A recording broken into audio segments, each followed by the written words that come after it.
नमस्कार, सत श्री अकाल, राम राम सा, खम्बाणी, वणक्कम, प्रणाम। आप सभी का ऑल्टरनेट मीडिया में फिर से स्वागत है। हमारे साथ जुड़े हुए हैं Savio Rodrigues ji, founder of Goa chronicles.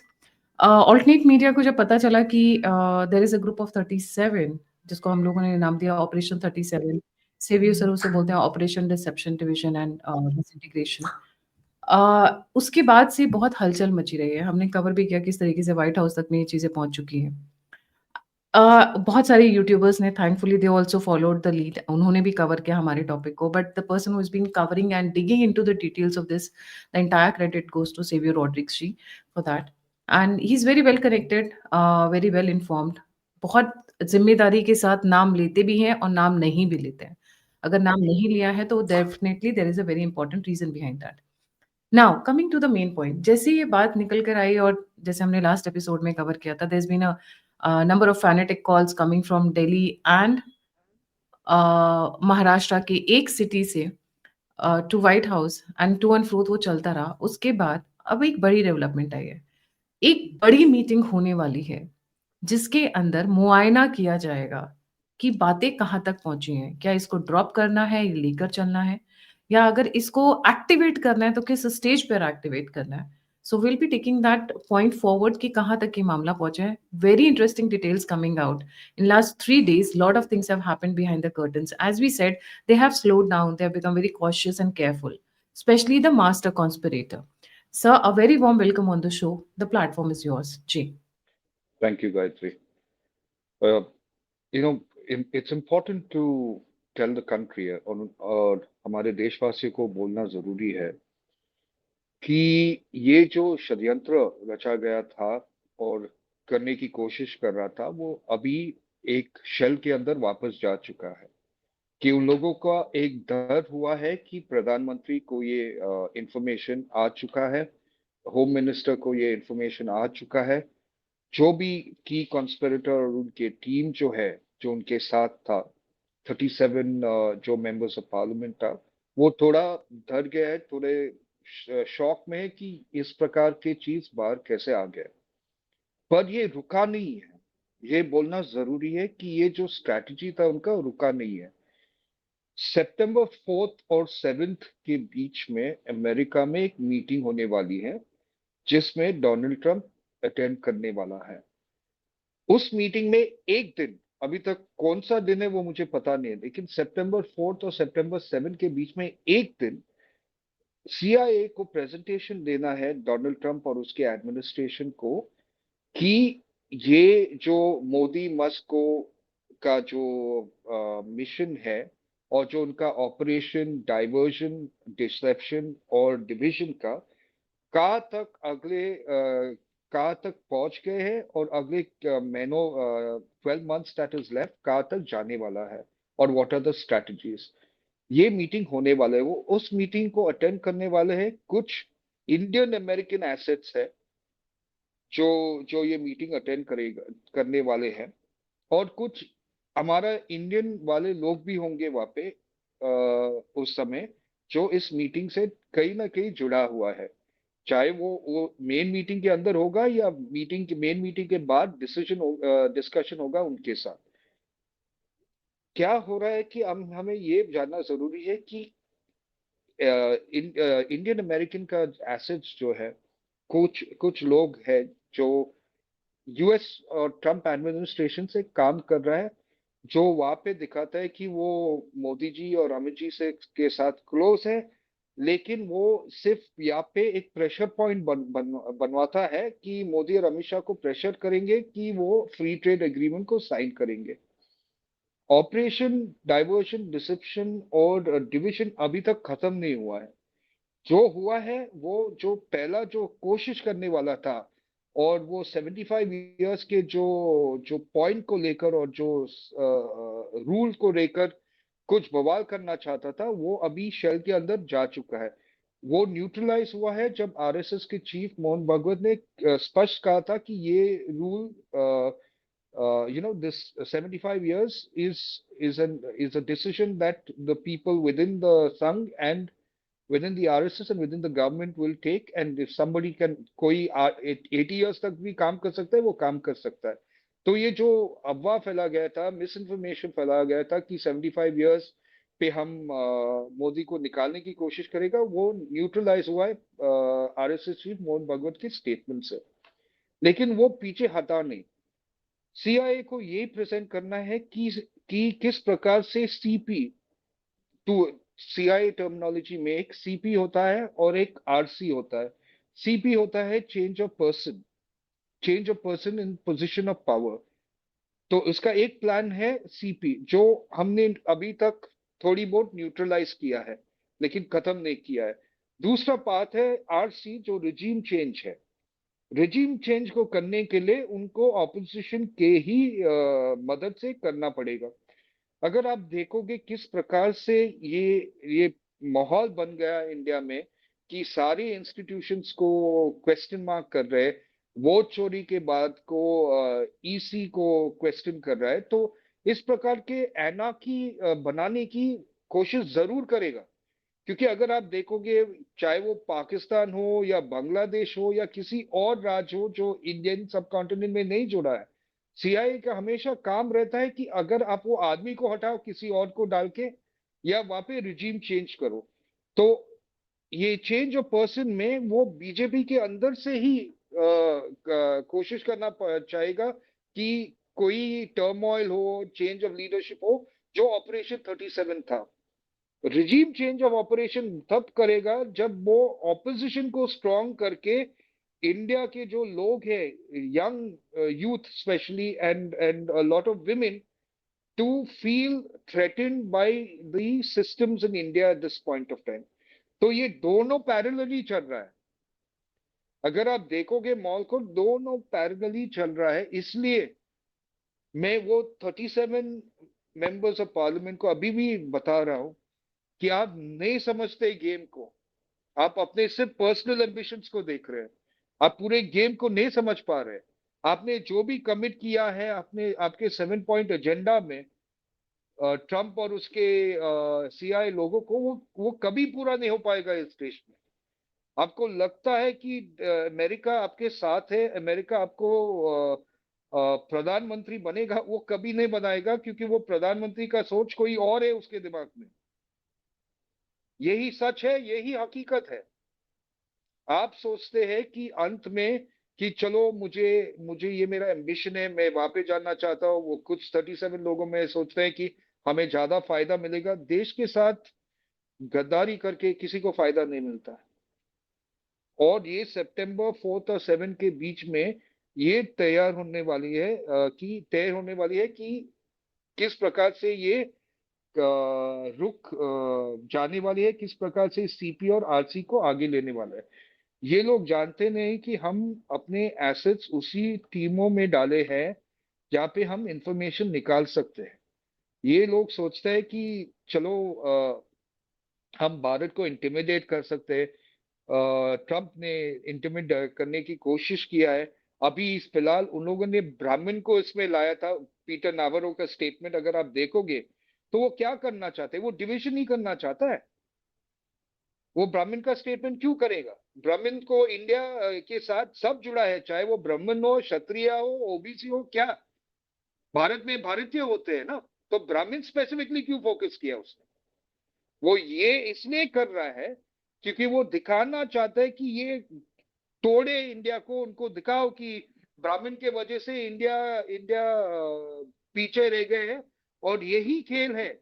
और ये खेल का जो जो डिसीजन हुआ था, पीटर नेवरो को बताना चाहिए दुनिया को कि ये क्या उसने सेक्रेटरी ऑफ स्टेट और कुछ कार्डिनल से ये स्ट्रेटेजी लिया था कि इंडिया और इंडिया के लोगों को, ब्राह्मण्स को अटैक करो। क्योंकि अगर आप पिछले कई सालों में देखोगे रिलीजियस कन्वर्शन वगैरह में हमेशा ब्राह्मणों को टारगेट किया गया है। क्यों?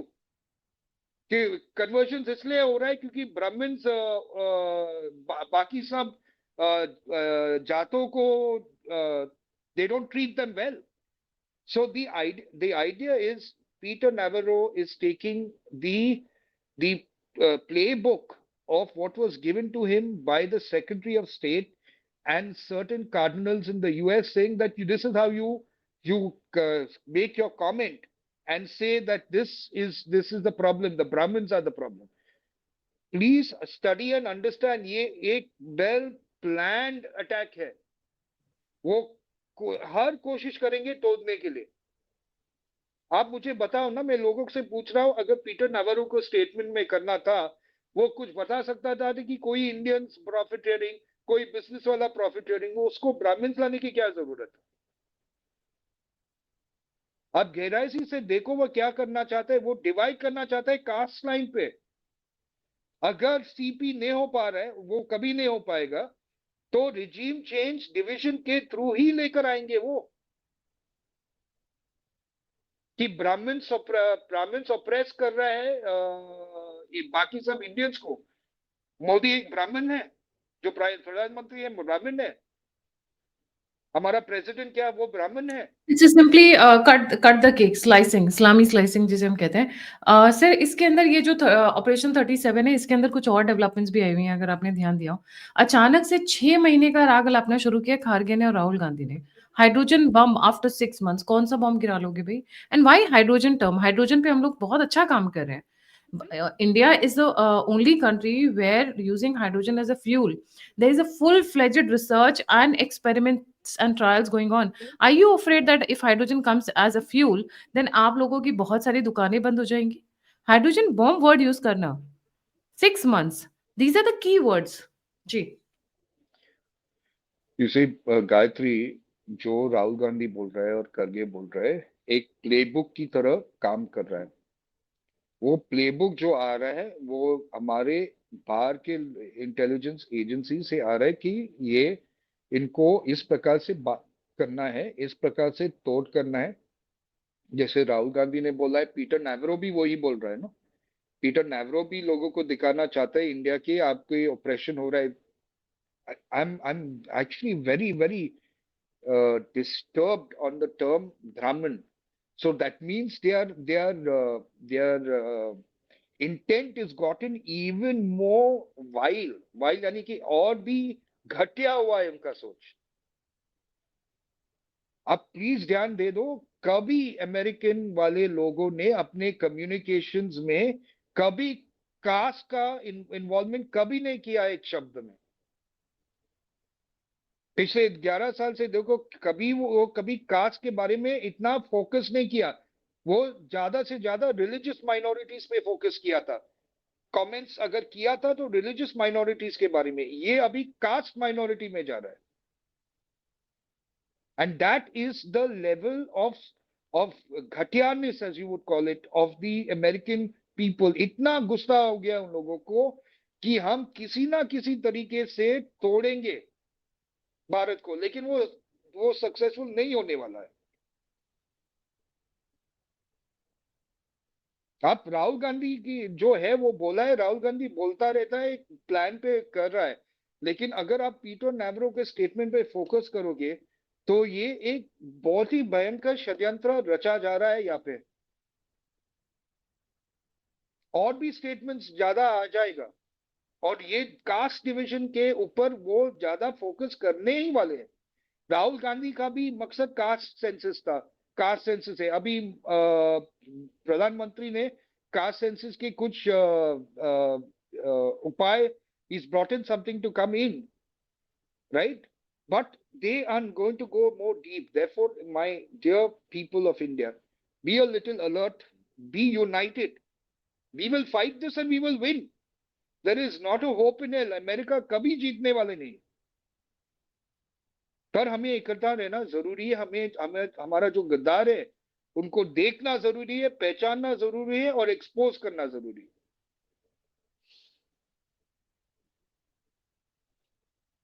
ये 6 months की टारगेटिंग क्यों कर रहे हैं? They have some plan in action. 6 months very specifically. And why hydrogen bomb की बात तो करते रहते हैं. वो चीफ इलेक्शन कमिश्नर पे भी कोई बॉम्ब गिराने वाले थे. पर हाइड्रोजन वर्ड यूज Well, करना कुछ I see as an indication towards something. He chooses his well, words very carefully sir. I don't want to comment on what he assumes to be जो hydrogen bomb है. हम सब पहचान सकते हैं कि वो बॉम्ब क्या है और किस प्रकार से काम कर रहा है. लेकिन जो हाइड्रोजन का बॉम्ब सप्लाई कर रहे हैं उन लोगों को, उनको संभालना जरूरी है, क्योंकि हाइड्रोजन बॉम्ब एक ऐसी चीज है जो अगर आप सही इस तरीके से इस्तेमाल नहीं करोगे वो आपके ऊपर ही ब्लास्ट हो सकता है। तो राहुल गांधी, खरगे जो उनको हाइड्रोजन बॉम्ब सप्लाई कर रहा है, जो मेटाफोरिकली हाइड्रोजन बॉम्ब सप्लाई करेंगे, वो शायद उनको ही ले ले डूब जाएगा। तो थोड़ा संभल के, थोड़ा शांत से लोगों को देश के बारे में ही सोच के आगे जाना है। ये पॉलिटिक्स करना है, एम्बिशन करना है, वो अच्छी बात है, लेकिन देश के साथ खेलना जरूरी नहीं है। और देश के साथ खेलोगे तो आप हार जाओगे, आप जीत नहीं पाओगे।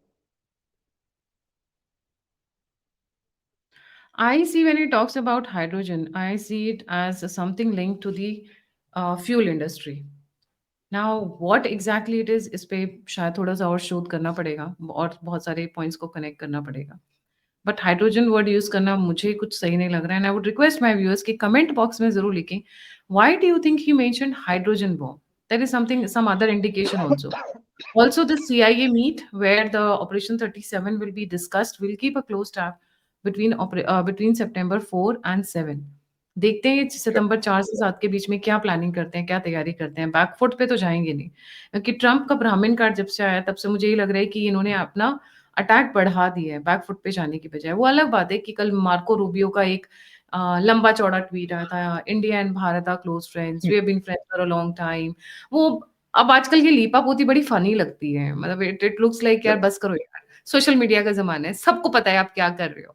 गाँव देहात तक में लोगों को पता है। I mean that is when the news came, the funny thing was when the news came कि Trump is not coming to India, people were like अच्छा हुआ नहीं आया। But the correct. terminologies used were बुड़बक on C and BC and MC, people know they can elaborate the full forms. अच्छा हुआ नहीं आया, आता तो हम और धुलाई करते। So look at the kind of comments that have come, and these are not coming from urban areas, huh?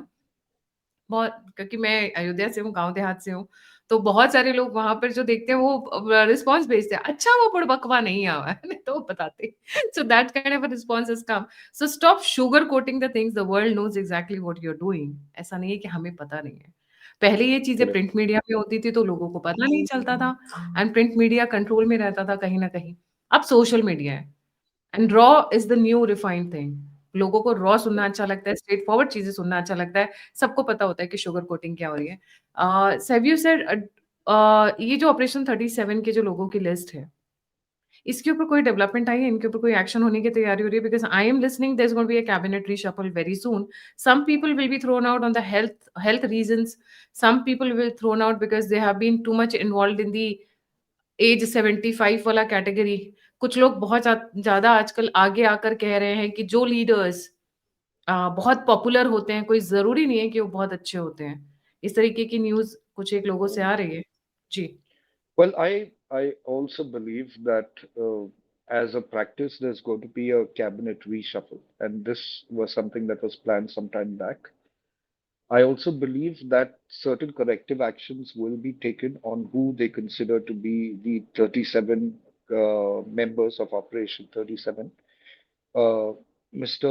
Modi and Ms. Amit Shah are fully aware of the conspiracy that has been lurking, जो हो रहा था, षड्यंत्र जो रचा जाने की कोशिश कर रहा था, और वो सही समय पर सही डिसीजन लेकर आगे बढ़ेगा।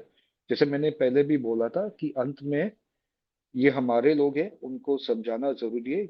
कभी कभार गलती होती है, और गलती इन द सेंस कि वो कंफ्यूज हो सकता है, उनको कोर्स कर सकता है, उनको अल्योर कर सकता है, क्योंकि बहुत सारी चीज उनका हाथ में होता है ये सब करने के लिए। सही तरीके से लाइन पे आने की जरूरत है। सब लोगों को देश को आगे लेना जरूरी है, पर्सनल एम्बिशंस को साइड में रखना है, और सीधा फोकस करना है कि देश को अगले 5, 10 साल, 20 सालों में कहाँ पहुंचाना है। यही अपना लक्ष्य है, क्योंकि हम एक परिवार है। ये जो गवर्नमेंट है, गवर्नमेंट के साथ काम करने सर ये वाले। आप और मैं हम जैसे लोग सोचते हैं ना, who are positive, we believe in constructive criticism. ये वो लोग नहीं सोचते जिनको सिर्फ सत्ता नज़र आती है। ये लोग नहीं समझते जिनको सारी बॉलीवुड की एक्ट्रेसेस अपने बेड पे चाहिए होती हैं रात को। ये उन लोगों को समझ नहीं आता है। Yours is a positive and a dharmic thinking. They have a totally consumer thinking. The moment greed Then overtakes you, the moment your pant is down, you're already done and dusted. आप compromise हो चुके हैं. आप media में जाकर NDTV, India today, ये सब पे बोलें कि 75 साल की उम्र में देखेंगे, और साथ में there are lot of people even within BJP, एक साउथ में बैठे हुए अंकल जी जो राम सेतु के नाम पर बहुत कुछ अपना लाइमलाइट बटोरे रहे हैं. किसी टाइम पे उन्होंने अच्छा काम भी किया, but now he is totally lost his mind. He sees Giorgia Meloni as a girlfriend to Modi ji. These kind of things, when he's tweeting, he thinks the people are not noting. We are all noting that. And then another person sitting in the cabinet and he says कि भाई कोई जरूरी नहीं है कि कोई popular हो तो he is a very good. हम तो ऐसे जहां पर हम सच नहीं बोल सकते और झूठ बोलने वाले लोग जनता को बेवकूफ बना रहे हैं. We know where you're talking about. And he's trying to market himself very nicely. So the cabinet reshuffle, I've not seen too many cabinet reshuffles in the last two governments of Modi government, except for I think maybe 5 years में एक बार या एक बार हुआ होगा last वाले में. उससे पहले वाले में I don't remember if there have been any. If the cabinet reshuffle happens but within very short frame, that means some people need to be kicked out of the cabinet, and they have but a big portfolio of corruption in their family coming up, and it's opening now. एक नेता है जिनके बेटे का करोड़ों का काम धंधा निकल कर आ रहा है सामने, तो अब बाहर तो निकाल ही so, जाएंगे. जी. Gayatri, I don't comment on मैं इस चीजों पे कमेंट नहीं कर सकता क्योंकि डिसीजंस मेरे हाथ में नहीं है. मेरा काम है एक जर्नलिस्ट, एक इन्वेस्टिगेटर की तरह कि देखना है कि क्या हो रहा है और देश के खिलाफ क्या हो रहा है और उसको मेन स्ट्रीम में लाना है, लोगों को बताना है. जो डिसीजन मोदी, अमित शाह और पूरे कैबिनेट को लेना है, पूरे संघ को लेना है, वो उनका डिसीजन है, वो ले लेंगे. बहुत सारे लोग हैं जो जो अपने पर्सनल एम्बिशंस की वजह से कुछ ना कुछ डिसीजंस ले रहा है और उसको डिसीजन वो गवर्नमेंट के हित में नहीं है और देश के हित में नहीं है, और उन लोगों को सही समय पे सही तरीके से गवर्नमेंट संभालेंगे. I don't get into that at all. What is important for the country to understand is that yes, we have to be alert and we have to be prepared for the kind of negativity and narrative that they want to spread in India. We are not divided by caste, we are not divided by religion, and we are certainly not going to allow for the government to fall because the government has been ensuring India progresses. So anybody can try, we will counter it. We have people who will give us that kind of intelligence. जी. घर का भेदी लंका ढाए, ये एक कहावत बहुत चली है ये. Be alert. घर का भेदी कौन है? क्योंकि किले का दरवाजा हमेशा अंदर से खुलता है. So I feel these are more dangerous than the enemies outside. So they have to be kept on touch. ठीक है, we can't take their names because maybe they will start suing us, maybe they'll start haunting us, witch hunt शुरू हो जाएगा, which as a journalist you and the others have always been prone to. But सच्चाई तो सामने रखनी पड़ेगी और लोगों को समझ में आ जाता है कि किसकी तरफ इशारा हो रहा है. नाम लेने की जरूरत नहीं होती आज की डेट में. Thank you so much for joining. जाने से पहले सभी व्यूअर्स से Thank you. रिक्वेस्ट है, please don't forget to like, subscribe and share the alternate media. अगर आप कंट्रीब्यूट करना चाहते हैं, please come forward and contribute for the cause and support us, donate us. The number and the UPI is given on the screen. और अगर आप feedback देना चाहते हैं, मुझसे जुड़ना चाहते हैं, इन्फॉर्मेशन शेयर करना चाहते हैं, तो सभी के सभी लिंक्स डिस्क्रिप्शन बॉक्स में. इसी के साथ जय हिंद, जय श्री राम, हर हर Jai Mahadev. Hind. Hare Krishna.